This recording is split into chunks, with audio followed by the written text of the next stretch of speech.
Mon patient a besoin d'une couronne sur sa 33 et sa 34, je vous emmène avec moi pour les réaliser. Je commence par faire une clé en silicone qui servira à réaliser les couronnes en isomoulage. C'est un peu comme un moule à gâteau, ça permet de définir quelle forme extérieure aura la couronne. Ensuite, on passe aux choses sérieuses, la préparation périphérique. C'est une étape longue et exigeante qui conditionne la réussite et la pérennité de la restauration prothétique. L'objectif, c'est de réduire assez la dent pour laisser de la place pour le matériau prothétique, à savoir la couronne, mais il faut tout de même respecter le tissu dentaire et n'enlever que le nécessaire. Après un long travail, j'obtiens un résultat acceptable pour passer à l'étape suivante, la réalisation de la prothèse provisoire. Les prothèses d'usage, donc définitives, sont réalisées par le prothésiste, mais en attendant, on ne peut pas laisser le patient repartir avec une préparation nue. C'est pourquoi on réalise une couronne provisoire en résine. Je commence par bien vaseliner car les dents des fantômes sont composées de résine, et la provisoire risquerait de s'y solidariser. Je prépare la résine qui est un mélange de poudre et de liquide qu'il faut travailler jusqu'à obtenir la consistance souhaitée. Je la place dans la clé en essayant de faire le moins de bulles possible, puis je place le tout sur les préparations. Il est important d'appuyer sur la clé durant tout le temps de prise car la résine peut se dilater.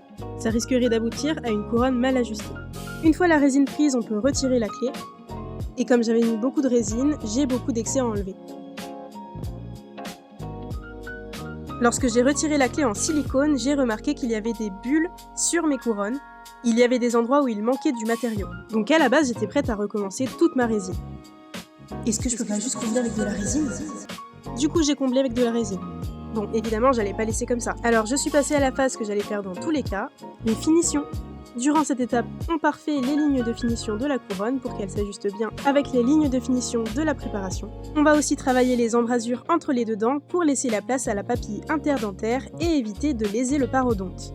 Et enfin, on va parfaire le polissage de la couronne pour éviter l'accumulation de plaques dentaires. Avec l'isomoulage, il n'y a en théorie pas plus de points d'accroche que sur la dent initiale.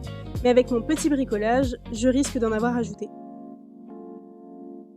Après plusieurs heures de travail, voici le résultat. J'ai eu 12 sur mes préparations, celle de la canine était vraiment bien, c'est sur celle de la prémolaire que j'ai un peu pêché, car j'ai beaucoup réduit en occlusal. Pour ce qui est des couronnes, j'ai eu 16, je suis vraiment trop fière de cette note. Les finitions sont propres, il y a un bon ajustement des couronnes avec la préparation, le petit rafistolage est passé comme une lettre à la poste. Bref, c'est un TP qui se termine avec 2 personnes heureuses, mon patient et moi.